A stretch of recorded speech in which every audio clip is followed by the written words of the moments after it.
नर मुनि सब की यह रीति, स्वागत लागी करहूं सब प्रीति। सबका स्वार्थ किसी न किसी भाव से होता है, इसलिए सब प्रेम करते हैं। और बंधुओं, देवर्षि नारद जी माँ पार्वती से कहते हैं कि पार्वती मैया, दुनिया के सारे संबंध जो है स्वार्थ के हैं। सूर्य मतलब देवताओं का भी स्वार्थ होता है, सूर्य नर मतलब मनुष्य, सबका सूर्य नर मुनि सबकी यह रीति, स्वागत लाग करहूं सब प्रीति। इसलिए मैंने क्या कर दिया है, सब जगह आना जाना क्या कर दिया, बंद कर दिया है। अब बंद कर दिया है तो माँ पार्वती ने कहा कि देवर्षि नारद जी, भाई हर जगह स्वार्थ हो सकता है, पर मेरे पति में मुझ में बिल्कुल स्वार्थ नहीं है। वो जो भी बात उनके पास होती है वो मुझे कहते हैं, जो मेरे पास होती है मैं उनके पास कहती हूँ। हम दोनों पति पत्नी के बीच में बहुत प्रेम है। और यहाँ तक कि शास्त्र कहते हैं कि जो गुरुदेव के द्वारा दिया गया मंत्र हो उसको किसी को नहीं बताना चाहिए, पर भगवान शिव ने वो मंत्र मुझे बता दिया। और यहाँ तक कि जब वो रोज ध्यान करते हैं और ध्यान में जिस भगवान के दर्शन उनको होते हैं वो भी मुझको बताते हैं। तो मेरे पति में मुझ में तो बड़ा प्रेम है। तो भगवान जब माँ पार्वती ने देवर्षि नारद जी से कहा कि हम पति पत्नी शिव और मुझ में जो है बड़ा प्रेम है, तो देवर्षि नारद जी ने कहा कि आपका प्रेम जो है हमेशा बना रहे। परंतु माता पार्वती से पूछा कि माँ पार्वती, आप ये बताइए कि जो आप दोनों पति पत्नी में इतना प्रेम है, तो जो भगवान शिव गले में जो मुन्नों की माला पहनते हैं वो किसके मुन्न है, ये पता है आपको? तो जब ये पूछा तो माँ पार्वती ने कहा कि और तो सब कुछ बताते हैं, पर ये तो आज तक नहीं बताया। तो बताया तो देवर्षि नारद जी ने कहा, तो आपका प्रेम क्या है, जिस गले में जो है वो रात दिन मुंडों की माला पहनते हैं, आज तक आपको ये नहीं बताया कि वो मुंड किसके हैं, क्या प्रेम करते हैं आपसे। इसलिए माता जी मैं तो चला। और देवर्षि नारद जी इतना कह करके जो है वहां से निकल गए। और जब निकल गए बंधुओं, तो यहाँ से भगवान शंकर मार्ग में मिले। भगवान शंकर ने कहा, भगवान शंकर से देवर्षि नारद जी ने कहा कि माँ पार्वती आपको बुला रही। तो भगवान शिव ने कहा आप चले गए हैं, तो जहाँ आप जाते वहाँ कुछ ना कुछ गड़बड़ हो जाती। तो इसलिए जो है हो सकता है कि आप गए हैं तो कुछ गड़बड़ हो गई होगी। और माँ पार्वती ने आज क्या किया कि अपने अच्छे अच्छे वस्त्र जो थे वो उतार दिए और सबसे पुराने वस्त्र जो है उनको पहन लिए। अब पहले जब महल बनते थे या घर बनते थे तो एक भवन में जो एक कक्ष होता था उसको बोलते थे कोप भवन। अब उस कोप भवन में माँ पार्वती चली गई। तो जब कोप भवन में चलेगी तो भगवान शिव समझ गए कि आज तो देवर्षि नारद जी आए थे तो कुछ ना कुछ गड़बड़ हो गई आज।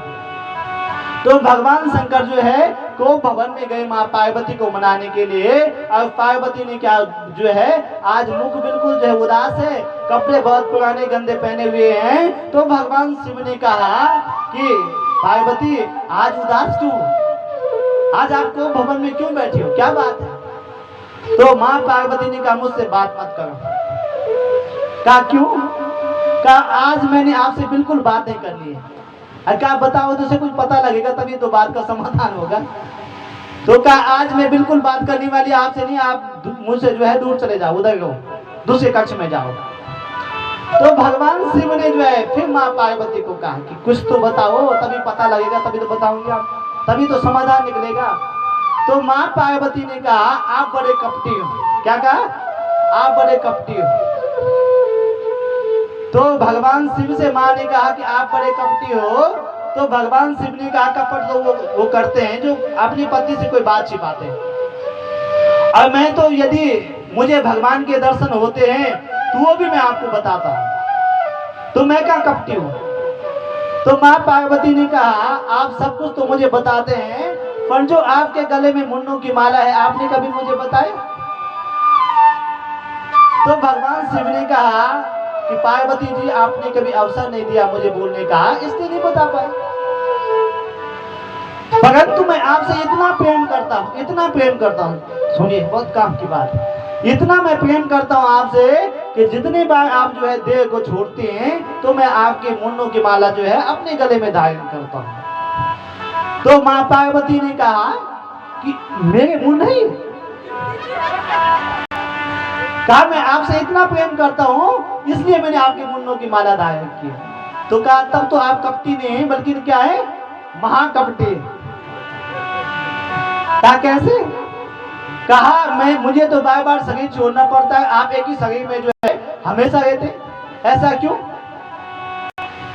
तो माँ पार्वती ने कहा आप महाकपटी हैं क्योंकि आज तक जो है आपने वो दवाई मुझे नहीं पिलाई जिससे आप जो है हमेशा मर गए थे। तो भगवान शिव ने कहा पार्वती तुमने कभी अवसर नहीं दिया, परंतु वो बूटी क्या है कि श्रीमद् भागवतम शास्त्रम, वो बूटी क्या है, वो दवाई क्या है?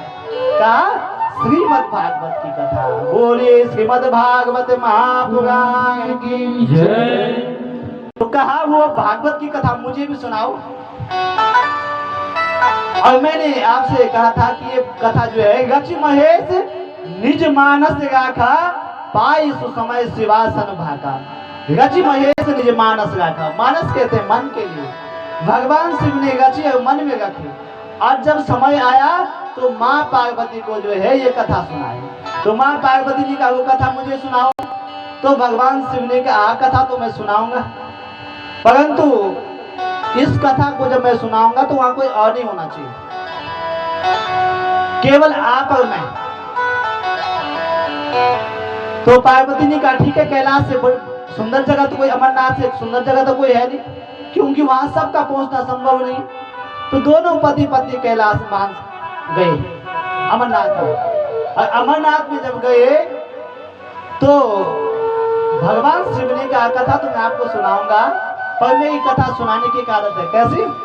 मैं कथा सुनाता हूँ तो मैं आंखें बंद कर देता हूँ।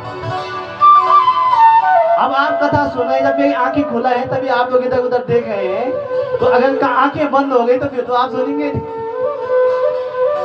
तो भगवान शिव ने कहा कि जब मैं कथा सुनाता हूँ तो फिर मैं आंखें बंद कर देता हूँ। और मुझे कैसे पता लगेगा कि आप कथा सुन रही हैं या नहीं सुन रही हैं?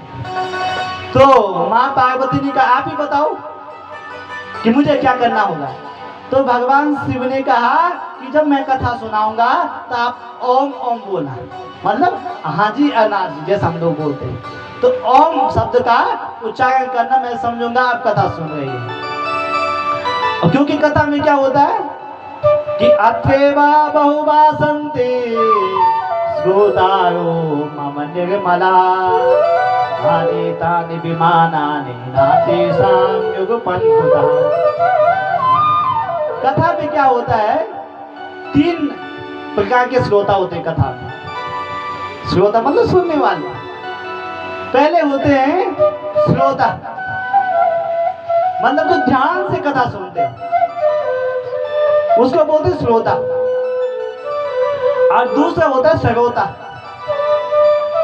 पान काटने वाले के पास होता हो। तो जब कथा में आता है तो कथा नहीं सुनता है, वो बोलता है मंडप सही नहीं बना हुआ था, व्यास जी सही नहीं बैठे हुए थे, व्यास जी अच्छे नहीं थे, या कई बातें जो है निकालेगा, उसको बोलते हैं श्रोता, मतलब काटने वाला। और बंधुओं क्या हो गया, पहला हो गया श्रोता जो कथा को ध्यान लगा के सुनता है, और दूसरा हो गया श्रोता जो कथा में तो बैठा है पर मन उसका जो है 10 जगह देखता है कि कथा का पंडाल कैसा है, और माता जी ने कैसी व्यवस्था यहाँ पे तो बहुत बढ़िया व्यवस्था है, नीचे भी नहीं बैठना पड़ रहा है क्योंकि नीचे बैठने में बड़ी दिक्कत होती है लोगों को। तो यहाँ पे तो बहुत बढ़िया व्यवस्था आप लोगों ने की हुई है। तो दूसरा होता है श्रोता, और तीसरा नंबर का जो होता है वो तो बड़ा अच्छा होता है। कैसा होता है कि कथा में आता है, व्यास जी ने कथा स्टार्ट की और उसको जो है नींद आ गई, और जब नींद आ गई उसको तो क्या हो गया, सोता। अब सोता जो है कथा में बैठा हुआ था, व्यास जी कथा सुना गए थे, अब कथा जो है बीच में चलती गई, उसको घर में नींद आई नहीं, और कथा पंडाल में बहुत अच्छी नींद आ गई। और बाद में जो है व्यास जी ने कहा बोलिए भागवत भगवान की, और श्रोता की नींद खुल गई, श्रोता की नींद खुल गई। अब श्रोता की जब नींद खुली तो कहा भाई कथा तो बहुत बढ़िया हुई थी आज, तो कथा बढ़िया हुई थी। तो एक भाई ने पूछा कि भाई कथा तो आपने सुनी, कथा बढ़िया हुई, पर कथा क्या हुई भाई? तो कहा कथा तो बहुत बढ़िया थी पर मुझे याद नहीं है। क्यों? क्योंकि वो श्रोता नहीं था, वो तो क्या था? सोता। अगर उस बीच बीच में कहीं जयकारा हो गया था तो उसकी नींद खुल गई थी, तो आंखें खोल के देख रहा था, उसी में जो है ओम ओम बोला था वो। तो पहले जमाने में क्या होता था, ये व्यवस्थाएं जो आज जो माइक हो गए या साउंड हो गया या संगीत हो गया, ये सब व्यवस्थाएं पहले जमाने में नहीं हुआ करती थी, नहीं थी ये व्यवस्था। तो एक जगह कथा हो गई थी। अब कथा एक जगह हो गई थी, ये व्यवस्थाएं नहीं, साउंड नहीं था, संगीत नहीं था। तो बीच बीच में जो है जब व्यास जी कथा कहते थे तो जो श्रोता होते थे वो क्या कहते थे? सत्य वचन महाराज। जो भी व्यास जी ने कहा तो सत्य वचन महाराज, मतलब व्यास जी जो कह रहे हैं वो सब सत्य वचन महाराज। अब श्रोताओं को आ गई नींद, क्योंकि साउंड भी नहीं था, संगीत भी नहीं था, तो श्रोताओं को नींद आ गई। अब नींद में वो जो है बोल पड़े सत्य वचन महाराज, सत्य वचन महाराज। तो व्यास जी ने क्या किया? कथा बंद कर दी। और कथा बंद कर दी और श्रोताओं को सुनाने लगे कि कैलाश से एक मक्खी, मधुमक्खी वे उड़ी। कहा सत्य वचन महाराज, कहा वो जाकर में पहुंची। कहा सत्य वचन महाराज, कहा वो मिठाई की दुकान पे गई। कहा सत्य वचन महाराज, और कहा मिठाई की दुकान पे जब वो मधुमक्खी गई तो उसने 1 किलो की मिठाई का टुकड़ा जो है अपने पंजे में उठाया। कहा सत्य वचन महाराज। व्यास जी ने कहा सत्य वचन नहीं, खाली वचन महाराज। यही कथा सुन रहे, क्योंकि कथा वालों को तो सब सुनने वालों को नींद पड़ी हुई थी। तो ऐसा श्रोता मत बनना। तो वैसे जो है जब भगवान शिव मां पार्वती को कथा सुनाने लगे तो कहा मैं आंखें बंद करके कथा सुनाता हूँ, आप बीच बीच में ओम ओम बोलना। तो बीच बीच में जो है ओम ओम का शब्द बोली थी मैया पार्वती। एक दिन की कथा हुई तो जो टूटा हुआ अंडा था वो जुड़ गया। जब एक दिन की कथा हुई वो वहां पड़ा हुआ था, और तो कोई वहां अमरनाथ में था नहीं। और जब दूसरे दिन की कथा हुई तो वो जो जुड़ा हुआ अंडा था उसमें जो है जीव का प्रादुर्भाव हो गया। और जब तीसरे दिन की कथा हुई तो उसमें जो है एक तोते का बच्चा जो है उत्पन्न हो गया। और जब चौथे दिन उसने भगवान कृष्ण की जन्म की कथा सुनी, यहाँ भी कल जो है कृष्ण जन्म होने वाला है ना, तो चौथे दिन जब उसने कृष्ण जन्म की कथा सुनी तो वो बड़ा खुश हुआ, क्योंकि तोता छोटा था। आज छोटे कन्हैया की कथाएं थी चौथे 5वें दिन को, और बड़ा खुश हो गया था कथा सुन के। तो जब कथा सुन के खुश हो गया था वो, तो माँ पार्वती भी कथा सुन गई थी। और 5वें दिन जब ज्ञान की कथा सुना गए थे भगवान शिव उद्धव और कृष्ण संवाद, तो माँ पार्वती क्या बन गई? सोता। सो और जब माँ पार्वती सो गई तो कथा, मैं भगवान की ने क्या कहा था कि ओम बोलोगे तो मैं कथा सुनाता हूँ, मैं समझ जाऊंगा आप कथा सुन रहे हैं। तो माँ तो सो गई और जो पीछे बैठा हुआ तोता था, जो वो जीव जो है, जब वो तोता थोड़ा सा उस कथा सुन के जो है उसमें प्राण जा गया हुआ और थोड़ा बड़ा हो गया, तो उसने क्या किया? उसने सोचा भगवान कथा सुनाए। अब माँ पार्वती सो गई। अब यदि ओम नहीं बोलेंगे तो कथा क्या हो जाएगी? बंद हो जाएगी। तो उसने जो है ओम ओम ओम वो बोलने लगा बीच बीच में, होता बोलता नहीं जैसे उसको सिखाओ वैसे वो बोलने लगा। अब उसने पूरी कथा सुन ली। और जब उसने कथा सुन ली तो बाद में जब कथा संपन्न हुई तो भगवान ने फिर जयकारा लगाया कि बोलिए भागवत भगवान की जय। अब माँ की जो है नींद टूट गई। अब जब माँ की नींद टूट गई तो माँ की नींद टूट गई। अब माँ की नींद टूटी तो माँ ने कहा भगवान कथा हो गई? कथा तो पूरी हो गई। कहा मैं तो सो गई थी, कथा किसको सुनाया आपने? कहा ओम ओम का शब्द तो आएगा था। तो कहा मैं तो सो गई थी, मुझे तो पता नहीं है। तो भगवान शिव ने सामने देखा और सामने जो है तोते का बच्चा बैठा हुआ था। और भगवान शिव ने कहा इसने कथा सुन ली, पर इसने कथा तो सुनी पर इसने विधि से नहीं सुनी कथा। कथा कैसे सुननी चाहिए? व्यास जी के नीचे बैठ के। अब व्यास गद्दी से आप ऊपर बैठ जाएंगे तो व्यास की कथा कैसे सुनाएंगे।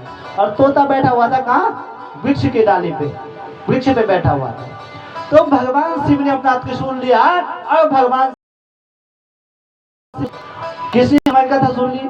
अब वो भागता भागता भागता पहुंचा उत्तराखंड में। अब उत्तराखंड में कहा पहुंचा, सीधे बद्रीनाथ धाम में। अब बद्रीनाथ धाम में वेद व्यास जी की गुफा। अब वहां जो है उनकी पत्नी ने उस समय स्नान करके निकली थी, सुबह सुबह बाल सुखा गई थी, तो जमाई आई। और जमाई जब आई तो वही सुखदेव जी जो है व्यास जी की पत्नी के मुख से उनके पेट में चले गए। अब उनके पेट में जब वो सुखदेव जी गए तो भगवान शिव दौड़ते दौड़ते जो है व्यास गुफा में पहुंचे। और व्यास जी ने पूछा शिव जी से, शिव जी क्या बात है। कहा यहाँ एक जो है डाकू पहुंच गए जिसने हमारे घर में डकैती डाल दी। तो व्यास जी ने कहा आपके घर में डाका डालने के लिए था क्या। भाई वहां कुछ है, वहां तो बर्फ है, वहां तो कुछ नहीं। ऐसा उसने जो है हमारे यहाँ अमर कथा सुन ली है, अमर कथा की उसने चोरी कर ली है। तो व्यास जी ने कहा शिव जी दिमाग ठीक है। कहा क्यों। कहा कहीं सुबह सुबह भांग तो नहीं लगा लिया आज। वैसे शिव जी तो भांग लगाते हैं ना। कहा सुबह सुबह भांग तो नहीं पी ली। कहा क्यों। कहा जिसने अमर कथा सुन ली है अब उसको मारने के लिए आप उसके पीछे लगे हुए, तो आपने तो भांग पी लिया। भाई जब कथा सुनी ली तो अमर तो वो बन गया। तो शिव जी की बात समझ में आ गई। कभी कभी जो है अपनी बात याद नहीं रहती, तो शिव जी की बात समझ में आ गई। शिव जी जो है वापस निकल गए। और वही बच्चा जो है 12 वर्ष तक, 1 महीने नहीं, 2 महीने नहीं, 10 महीने नहीं, 12 वर्ष तक माँ के गर्भ में रहा।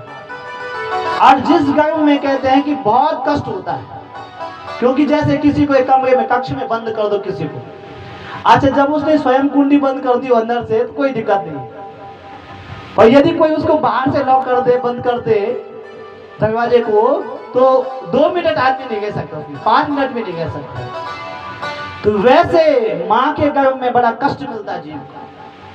परंतु सुखदेव जी ने वहां भी क्या बना दिया, माँ का गर्भ जो है मंदिर बना दिया। अब वो वही भजन करने लगे। तो जब 12 वर्ष तक वो बाहर नहीं निकले, माँ को बड़ा वेदना हुई, कष्ट हुआ। तो माँ ने कहा भागा जाओ। व्यास जी से कहा कि मेरे गर्भ में जो बालक है वो बाहर नहीं निकल रहा है। तो व्यास जी ने फिर जो है सुखदेव जी से प्रार्थना की, सुखदेव जी बाहर निकले।